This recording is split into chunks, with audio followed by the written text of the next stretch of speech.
Bola beqib olish, beqib olingan bola bilan beqib olg'uchi va uning farzandlari o'rtasidagi munosabat. Savol. Assalomu alaykum ustoz. Farzand ko'rolmasa, boshqalarning bolasini beqib olsa bo'lamdi? Bir musulmon ayol bolaliq bo'lolmay tuqqanlarning bir qizini beqib olgandan keyin ular bir necha o'g'il farzandlik bo'lgan. Ular hammasi o'z qarindoshdek oji ini bo'lib, bir uyda cho'ng bo'ldi.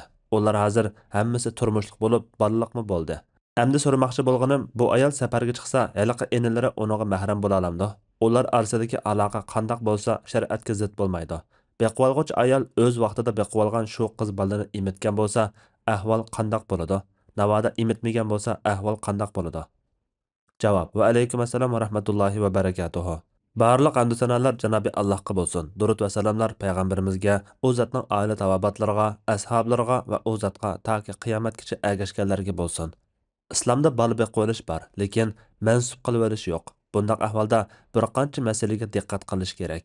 Birinchi, beqib olgan bolani ism familiya jihatdan o'ziga mansub qilmay, o'z ota-onasiga mansub qilish kerak. Chunki islom bola beqib olish tuzumini bekor qilib o'tgan. Haq taolo aytadi: "Sizlar balam davolganlarni sizlarning balanglar qilmadi. U faqat og'zinglarda davolgan so'zlaringlar xolos." Alloh haqni deydi, to'g'ri yo'lga boshlaydi. Andan Alloh taolo ularni otalarining ismlari bilan chaqiringlar. Bu Allohning dargohida eng adolatdir deb buyurgan. Ahzab surasi 4-5 oyatlar. Demak, ig'izida davolgan so'z boshqalarning farzandini o'z farzand qilib o'tolmaydi. Haqiqatni o'zgartirib o'tolmaydi. Yatni o'z, yiroqni tuqqan qilib o'tolmaydi. Shunga otasi aniq bo'lgan bolani beqib olgan ahvolda o'z otasiga mansub qilish lozim. O'z otasi noma'lum bo'lsa, oyatda ko'rsatgandek diniy qarindoshi sifatida beqib oladi. Agar nupus daftarida beqib olg'uchiga mansub qilmasa, qonuniy jihatdan bola beqib olg'ili bo'lmaydigan bo'lsa, nupusqa o'zining bolasi sifatida yozdirib, amaliyotda o'z otasiga mansub qilish kerak. Ya'ni o'ziga mansub qilish ashu nupus daftaridagi qilishi uningdan hal qilmasligi lozim. Ikkinchi, bolani 2 yoshga to'shmagan buvoq chog'da beqib olish zarur. 2 yoshga to'shmagan buvoqni beqib olgan ayol sut chiqadigan bo'lsa, to'liq 5 qatim emtib o'tish kerak. Shunday qilganda, andin u bola cho'ng bo'lganda uyda boshqalarga aralashib o'tirish jihatdan nomahram bo'lish masalasi kelib chiqmaydi. Masalan, bola qiz bo'lsa, cho'ng bo'lganda beqib olgan ayolning eri uninga nomahram bo'lmaydi. Boshqa o'g'il bolalari uning qarindoshlari bo'ladi. Uyda ularning birarsi bilan yolg'iz xoli o'ldira oladi. Bola o'g'il bo'lgan taqdirda emitgan ona uning emildosh onasi bo'ladi. U ayolning qiz bolalari bo'lsa, ular u o'g'ilning hamshirlari bo'ladi. Cho'ng bo'lganda ularning birarsi uning bilan bir uyda xoli o'ldira oladi. Nomahram bo'lmaydi. Agar ayoldan sut chiqmaydigan bo'lsa, beqib olmoqchi bo'lgan buvoq o'g'il bo'lsa, ayolning onasi yoki hamshirlaridan biridan sut chiqadigan bo'lsa, ularning biri emtivasa, bu o'g'il bola u ayolga nisbatan mahram tuqqan bo'ladi. Chunki ayolning onasi emtivasa, u o'g'il ayolning emildosh bir tuqqani bo'ladi.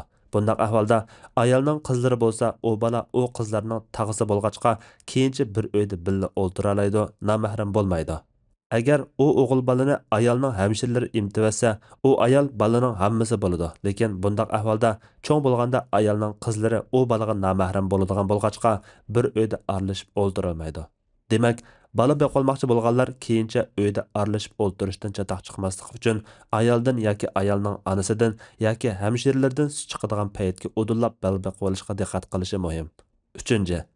Emitish yuz bermagan ahvolda bola beqib olgan taqdirda bola o'g'il bo'lsa, u o'g'il bola balog'at yetgandan keyin u ayolga, shundaqla uydagi boshqa qizlarga nomahram bo'ladi.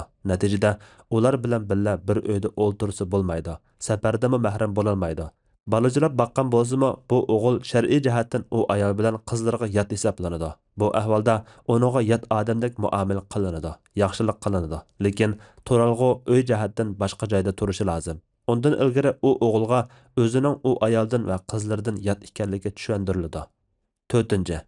Mayli emitgan bo'lsin, mayli emitmagan bo'lsin, beqib olgan bolaga beqib olganlardan miras tegmaydi. Shundaqla u boladanmi ularga miras tegmaydi. Onunğa faqatla mirasning 3/1 vasiyat qilib berilsa bo'ladi, yoki u ikkalan hayot vaqtida mol-mulkidan bir qismini u bolaga hadiya qilib bervasa bo'ladi. Ammo o'lgandan keyin vasiyatdan boshqa miras ololmaydi. 5. Xoli bir yerda o'ltirish. Kiyinishda sal ozodaroq kiyinib o'ltirish jihatdan beqib olingan bola emitilmagan ahvolda yot odam hisoblanadi. 6. Beqib olingan bola emitilmagan ahvolda yot bo'lg'achqa beqib olg'uvchilarning farzandlari bilan to'y qilish cheklanmaydi.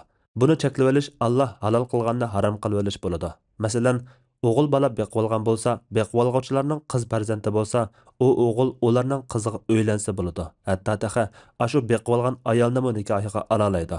Aksicha bo'lgan taqdirdimi o'xshash. Bola beqib olganda yuqoriqilarga rioya qilmaslik shariat belgilamalariga tajovuz qilganlik bo'ladi.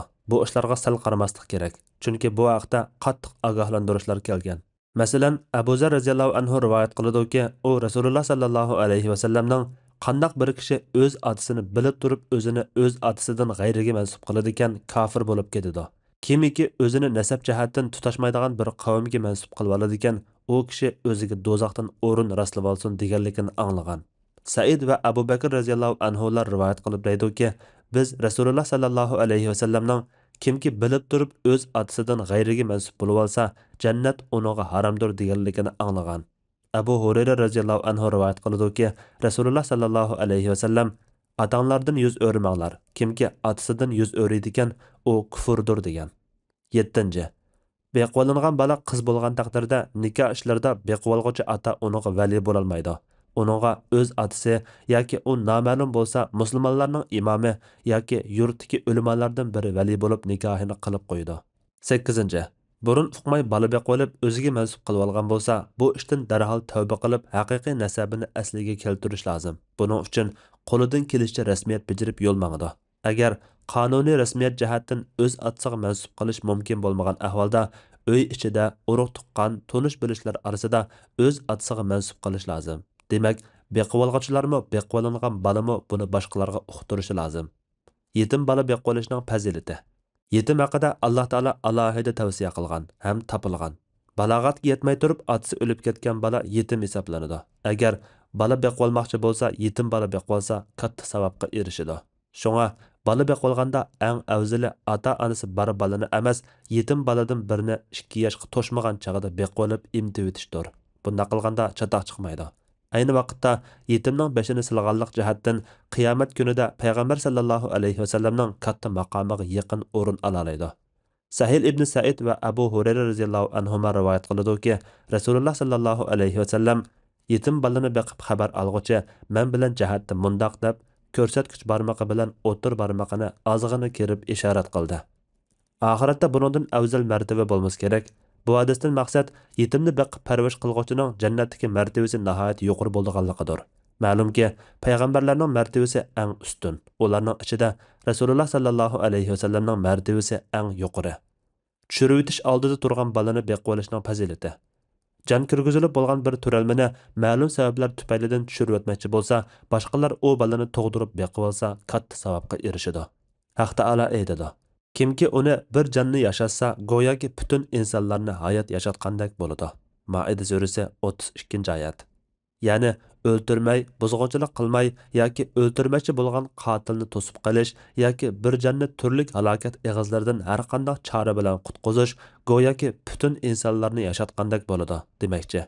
Buningdan maqsad janni qutqizib qolishga targ'ib qilishdir. Allah eng to'g'risini bilguchidir. Fatvoda Dr. Abdul Aziz rahmatullah. Fatvalar majmuasi 1-tom, 120 numurliq fatvo.